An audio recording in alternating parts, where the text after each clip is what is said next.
What about homophobia or transphobia?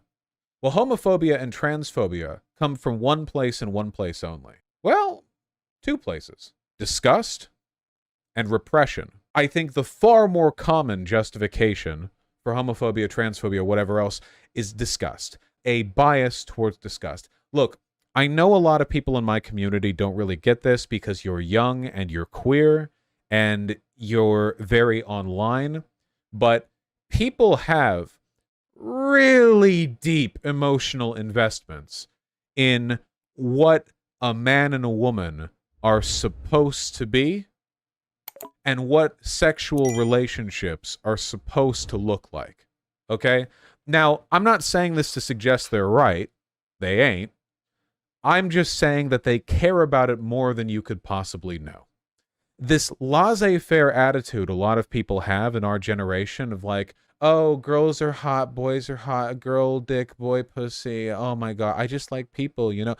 Please understand that while people like you did exist in the past, you didn't exist in any appreciable numbers until recently. Culturally, basically everyone older than like 35 will have grown up in a world where people still casually said the F slur and gay derogatorily in high school and meant it. People used to say gay as an insult, not as a general all descriptor that gay people use to describe themselves and everything they look at, okay? I'm just saying you have to understand the investment here. And frankly, to be clear, all right, disgust is a difficult thing to confront directly because it's a very powerful emotion. Disgust is right up there with fear, you know? If you have a bias towards disgust, it burns at you.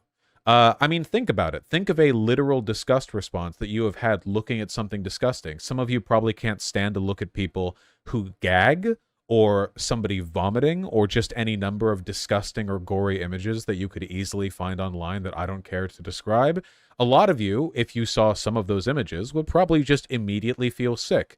And I understand this may seem like an exaggeration, but that is the same disgust response that many homophobes and transphobes feel when contemplating gay or trans people. I know that sounds insane and irrational, because it is. It is that insane and irrational. But it's real. That is the thing you're dealing with. And that is a strong emotion to contend with. You're not going to logic people out of that. Now, people will often adopt logical positions as a way of building a shield of rationality around their disgust bias. Because most people don't like to believe that their political positions are based in something as ephemeral and emotional and irrational as disgust. You know? Like, people don't like to admit that, so they have all these, like, outward beliefs that they pack on like armor. You know, they can say like, oh, well, actually, it's the trans people, the suicide rate and the surgeries go wrong and the hormones do bad and the trans women lactate pus. And like, the fact that there are people who believe that last thing at all is a reaffirmation of just how strong the disgust response is. The fact that they have to make up things like that in order to like justify how they feel. Their disgust is so pervasive that they have to say shit like trans women lactate pus to give a rational explanation for the irrational feelings they have. You understand what I mean? You understand what I'm talking about here? Like, that's what they're building out. And this happens all the time. In many cases, disgust and fear responses are best mitigated through exposure. We have data for this. People often feel the same way about other races. That's a fear response, but fear and disgust are very similar in how they lead people to behave. When it comes to race, gender, sexuality, being around people from the group you have discussed feelings towards usually makes you much less bigoted towards them. Far less bigoted. Much, much, much less bigoted. There is a racist belief that the kinds of people who get red-pilled into neo-Nazism are people who live in the cities who have to experience living around black people. In reality, the data says the exact opposite. People who live in cities are not only just generally inclined to be less racist, they become less racist over time. As it turns out, it's really difficult to hate all black people when you live near them, because oftentimes that means you are going to have positive experiences with them. It means you're going to be forced to humanize them, to interact with them, to speak with them, to learn about them.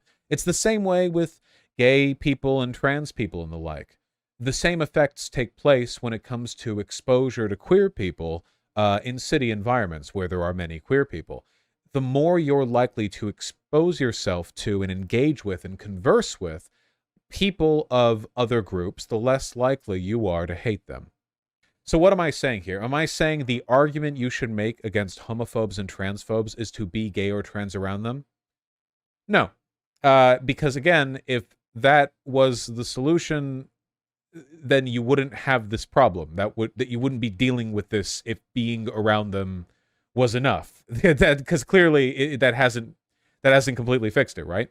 What I instead think that you should understand is that if these people, the people who are being casually homophobic, trans, or whatever, around you, if they are still engaging with you in the day-to-day, I think that reminders of normalcy are a really, really effective way of disarming them of their beliefs.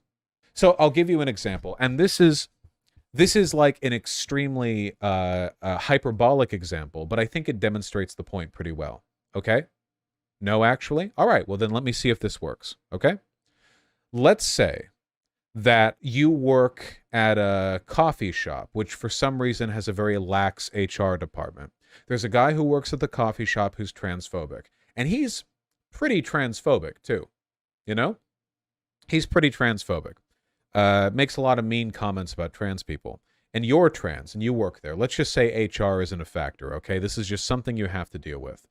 You can't quit, you know, you gotta live with what you've got. Now, sometimes, as I've said before, the best thing to do is just to not engage with this person because you might make things worse. But I have seen, especially online, a weird number of cases where regular positive interactions with hateful people actually softens them up quite a bit. I see a lot of this online in like Discord servers where there will be like a trans person or a black person will join a server that's full of like a bunch of edgy gamer bros, some of who are like actively politically bigoted, and over time they'll like soften up, because at first when they see the black or trans person or whatever else, they'll go like, "Oh, is that a trans girl? 40%." Nah. But sometimes trans girls, being gluttons for abuse, stay there and they talk and they engage and they go, "Yeah, okay, whatever. So anyway," and they work around it and they play and they talk and they engage. And have you not seen this before? Sometimes to the bigot, after a bit of exposure, after a bit of direct engagement, it becomes really silly to persist in the bigotry. Not even because you've had a direct argument level against you, but more so because the direct bigotry feels vestigial and kind of like juvenile and dumb when you're just hanging out with the person who is a member of that group. You understand what I mean? Again, not 100%. Not even remotely. And I'm not saying that if you're a member of a marginalized group, you should go up to somebody who wants you dead and start being friendly to them, okay? Again, this is very much like a exposure therapy kind of deal that you have to flesh out for yourself with regards to safety and likelihood of it working out proper. I can say from personal experience that as a guy who likes guys, I used to have casually homophobic friends in my friend circle, and I never convinced any of them to stop being homophobic by arguing with them that it was normal for men to fuck men. What I did instead was I just continued to be friends with them. I didn't take their shit. If they made jokes or comments, I'd say like, "Yeah, okay, come on." You know, like I wouldn't, it's not about being conciliatory. It's about existing in their vicinity in spite of their behavior. And bit by bit, their homophobia just became less relevant to the discourse, less meaningful. It did less. I cannot tell you how many people I know whose stories of being pulled out of the alt-right began with, "So I met this trans person." It happens all the time. Because sometimes exposure and engagement genuinely is the best argument. In order to burn away the irrational biases, a rational argument won't work. The irrationality of human communication in spite of political differences, that works pretty well. Once you humanize the thing you fear, it's really difficult to fear them.